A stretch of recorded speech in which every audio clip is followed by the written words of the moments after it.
Recruitment process के बारे में, ठीक है ना। क्या चीज सीखेंगे? रिक्रूटमेंट प्रोसेस के बारे में। देखिए, किसी भी तरीके का स्टार्टअप ऑर्गेनाइजेशन अगर कोई आदमी चला रहा है, कोई भी तरीके का हो सकता है स्टार्टअप का ऑर्गेनाइजेशन, चाहे वो आपको सोलो प्रोप्राइटरशिप टाइप का हो सकता है या फिर पार्टनरशिप फर्म हो सकता है, कंपनी टाइप का स्ट्रक्चर हो सकता है, कोऑपरेटिव टाइप का स्ट्रक्चर हो सकता है। किसी भी स्टेज पे या किसी भी तरीके का अगर ऑर्गेनाइजेशन है तो उसको एक चीज की जरूरत पड़ती है हर एक तरीके के ऑर्गेनाइजेशन को, वो है मैन पावर की, यानी कि ह्यूमन रिसोर्स की आवश्यकता पड़ती ही पड़ती है। तो ये जो ह्यूमन रिसोर्स की आवश्यकता है उसके लिए वो प्रोसेस फॉलो करते हैं, उसका नाम है आपको रिक्रूटमेंट का प्रोसेस। हर आदमी, हर ऑर्गेनाइजेशन अपने अनुसार रिक्रूटमेंट के प्रोसेस को फॉलो करता है, क्योंकि हर किसी को मैन पावर की आवश्यकता है।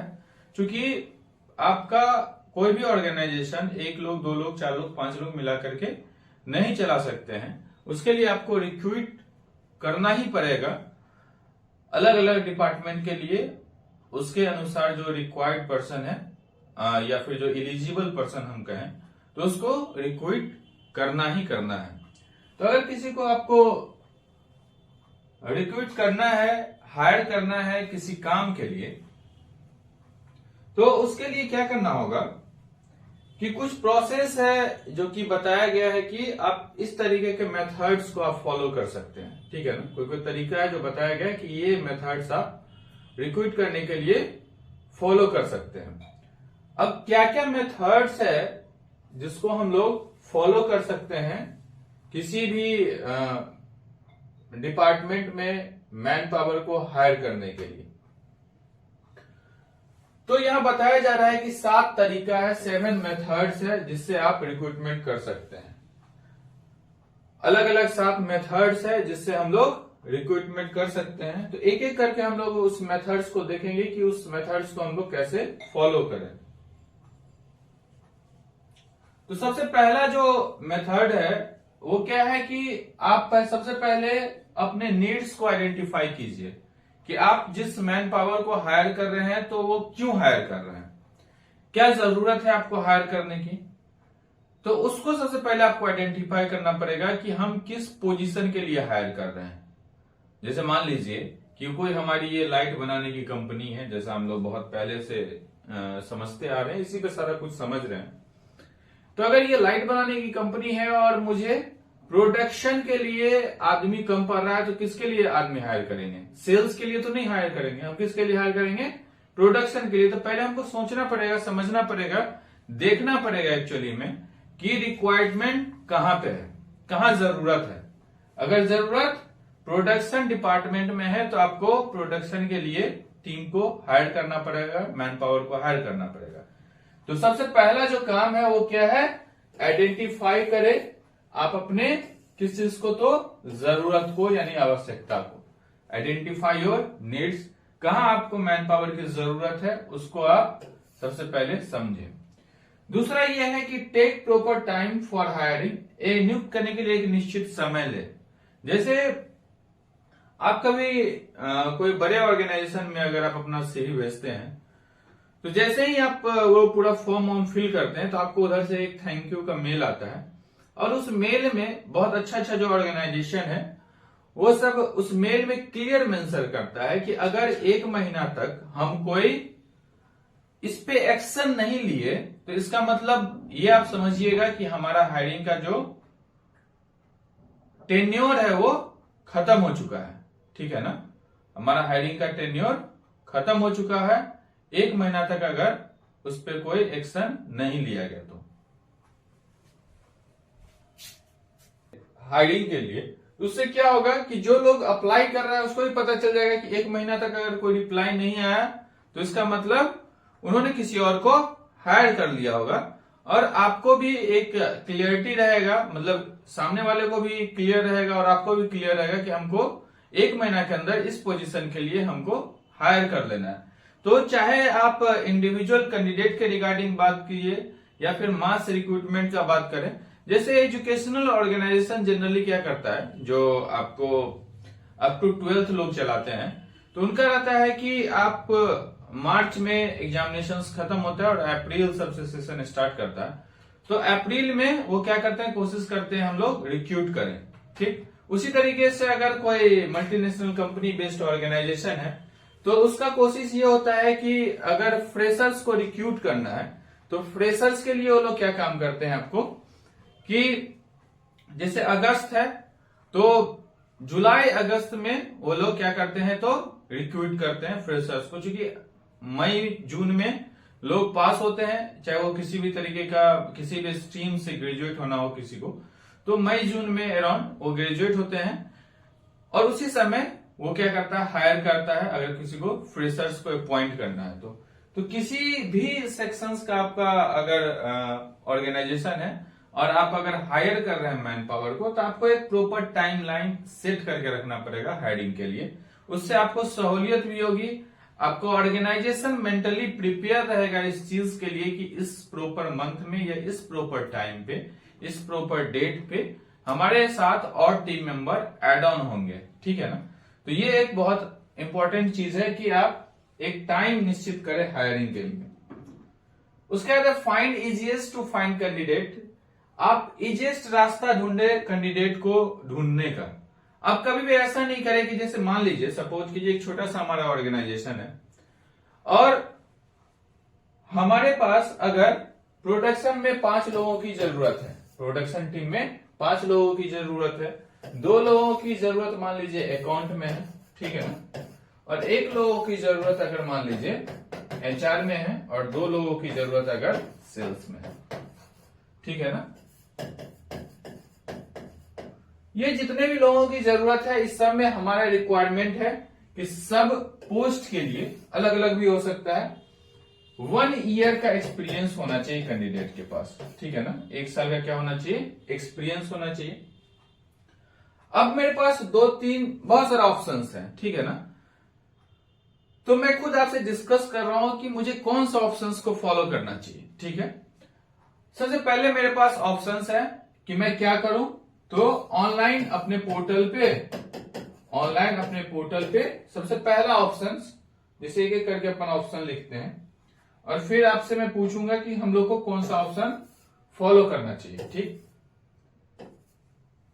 ये सब 1 साल का एक्सपीरियंस है, मान लीजिए हम लोग को कौन सा ऑप्शन फॉलो करना चाहिए। तो एक पहला मेथड है कि हम लोग क्या करना चाहिए, तो अपना ऑनलाइन जो पोर्टल है उस पे ओपनिंग्स डालना चाहिए, है ना, कि भाई इतना रिक्रूटमेंट है मेरे पास, मतलब इतना वैकेंसीज है।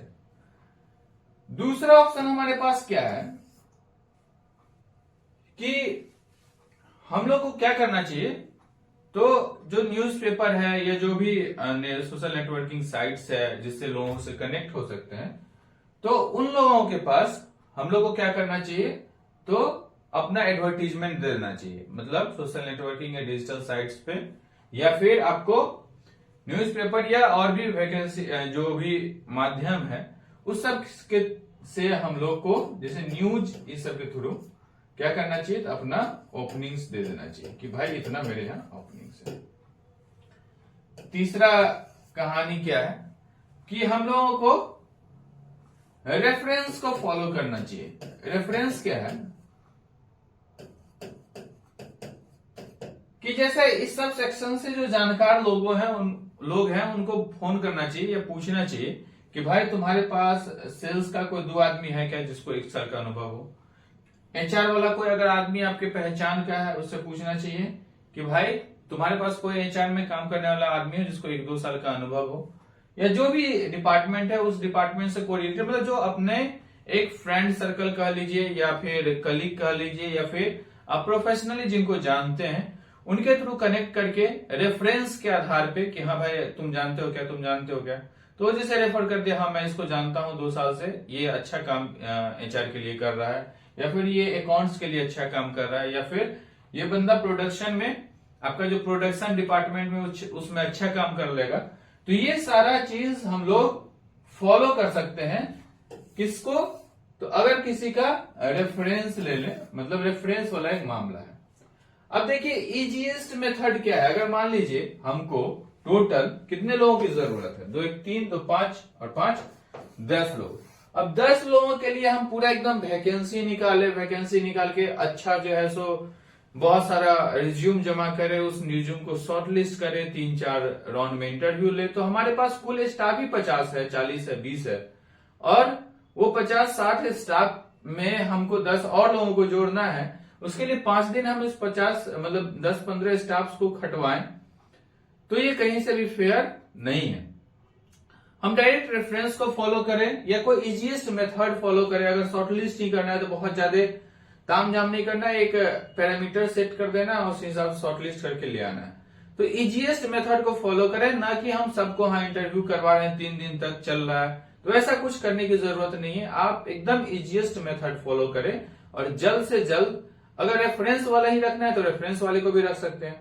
उसमें फायदा क्या है रेफरेंस वाले को रखने में, कि आप प्रॉपर आदमी को जान रहे हैं, वो आदमी आपके साथ कोई अगर कुछ ऊपर नीचे भी होता है तो मैनेज कर लेगा। जो रेफरेंस के थ्रू वो आदमी आपके यहाँ एम्प्लॉय जो है सो आया है, उसी रेफरेंस के थ्रू आप चाहें तो उसको कंट्रोल कर सकते हैं या फिर उनसे मिल सकते हैं कि हाँ भाई कोई अगर कॉन्फ्लिक्ट्स भी है तो उसको सॉल्व किया जा सकता है।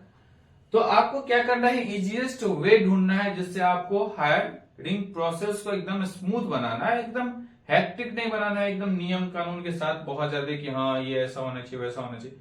आपको भाई एम्प्लॉय चाहिए जो अच्छे से काम कर ले, एचआर का एम्प्लॉय चाहिए जो एचआर का काम कर ले, जो सेल्स का एम्प्लॉय चाहिए सेल्स का। आप तुम कहां से किए हो, नहीं किए हो, ट्रेनिंग, मतलब बहुत ज्यादा डिटेल्स में जाने का जरूरत नहीं। आप 2-4 क्वेश्चंस पूछें और फिर अगर आपको लग रहा है सैलरी समझ में आ रही है सामने वाले को, आपको उसका बात समझ में आ रहा है, तो then it's okay and you go for work. इसके बाद फिर है तीसरा जो मेथड है वो है easiest way to find candidate, ठीक है ना। उसके बाद फिर है team member should also be involve. अब जैसे मान लीजिए कि आप सेल्स टीम के लिए बंदे को हायर कर रहे हैं, किसी को भी हायर कर रहे हैं सेल्स टीम के लिए, आपके पास ऑलरेडी पहले से 5 लोग सेल्स में काम कर रहे हैं और आपको लग रहा है कि 2 लोगों की जरूरत है। मान लीजिए कोई डिवीजन है, 5 डिवीजन में आपने अपने क्लाइंट्स को बांटा है, आपको लग रहा है कि कोई 2 डिवीजन में और लोगों की जरूरत है, ठीक है ना। वो बोल रहे हैं कि सर और बंदे बढ़ा लो, लोग बढ़ा लो, तो आपको क्या करना है कि अपने टीम से 2 लोगों को रखना है। जब आप उससे मिले जो सेल्स के लिए आया हुआ है, या जब आपके पास शॉर्टलिस्ट करके 5-10 लोग आता है कि हाँ भाई इस 5 आदमी में से आप फाइनल कर लीजिए कि किनको रखना है, तो आप उस समय जो ऑलरेडी आपके पास सेल्स टीम में लोग हैं उनको 1-2 लोगों को बिठाएं। उससे होगा क्या कि फाइनली आपको सेल्स में नहीं काम करना है, एक्चुअली में सेल्स में जो लोग काम कर रहे हैं उन्हीं के साथ उनको काम करना है, जो भी नए लोग आ रहे हैं या आने वाले हैं। तो आप जब उसका इंटरव्यू करें या फिर आप उसके साथ जब बैठ के बातचीत करें, तो उस समय आप जो सेल्स में ऑलरेडी टीम है उसको बिठा के रखें, ठीक है ना, और उनके सामने में बातचीत करें, कुछ बात उनको भी करने दे, कुछ चीज उनको भी पूछने दे, जिससे इनिशियल बिगिनिंग स्टेज में ही टीम के अंदर बॉन्डिंग बढ़ेगा। मैं आगे आप लोगों के साथ डिस्कस करूंगा एक सब्जेक्ट इसके जस्ट बाद, ऑर्गेनाइजेशन बिहेवियर, तो उसमें ये सब चीजें बताई जाएगी। तो टीम्स में बॉन्डिंग अच्छा हो, इसलिए जरूरी है कि at the first day of your organization कोई भी एम्प्लॉय अगर डे 1 में आपके यहाँ पे आ रहा है, चाहे वो काम करे ना करे, तो उसी में से जैसे 5 लोग आए उसी में से कोई 2 लोग काम करेगा, 1 लोग काम करेगा, तो पहले से ही टीम मेंबर उसको जाने पहचाने, ये जरूरी है। इसलिए टीम मेंबर्स को समझना आना चाहिए और उसको इन्वॉल्व करना चाहिए। हम लोग ऐसा करते हैं कि नहीं वो टीम में है तो फिर क्या होगा, तो इस तरीके का चीज नहीं होना चाहिए, आपको समझना होगा। तो ये 4 स्टेप हम लोग को देखा। 5th स्टेप क्या है, hiring process should be short, मतलब बहुत लेंथी प्रोसेस नहीं होना चाहिए कि हाँ चल रहा है 2 महीने तक चल रहा है, 3 महीने तक चल रहा है। ये पहले ही बताया कि हायरिंग प्रोसेस जितना हो सके छोटा से छोटा प्रक्रिया होना चाहिए। ऐसा नहीं है कि हाँ पहले आप टेक्निकल राउंड करवा रहे हैं, फिर एक पर्सनल इंटरव्यू, फिर टेक्निकल इंटरव्यू, बहुत लंबा लेंथी प्रोसेस नहीं होना चाहिए। कोशिश ये होना चाहिए कि छोटा से छोटा रखें और आपको बस सामने वाले को जितना भी चीज आपका रिक्वायरमेंट है उसके अनुसार उस पैरामीटर पे सामने वाला बंदा है या नहीं है, क्योंकि आप पे करोगे और आप एक अच्छा कैंडिडेट चाहोगे।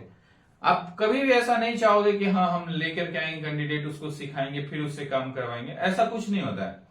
आपको क्या करना है, जस्ट काम करवाना है। तो फिर हायरिंग प्रोसेस उतना लेंथी रखने की क्या जरूरत है। आपको मान लीजिए, सपोज कीजिए कि हमको प्रोडक्शन में कोई टेस्टिंग करने वाला बंदा चाहिए जो लाइट को टेस्ट करे। तो जिसको टेस्टिंग आती है, अगर देख ली हाँ भाई टेस्टिंग आती है, अच्छा है सब कुछ, देन आफ्टर आप उसको हायर करें। ऐसा कोई जरूरत नहीं कि आप उसको टेक्निकल आप पूछ रहे हैं, तो इसकी कोई जरूरत नहीं है। इसलिए हायरिंग प्रोसेस शॉर्ट होना चाहिए।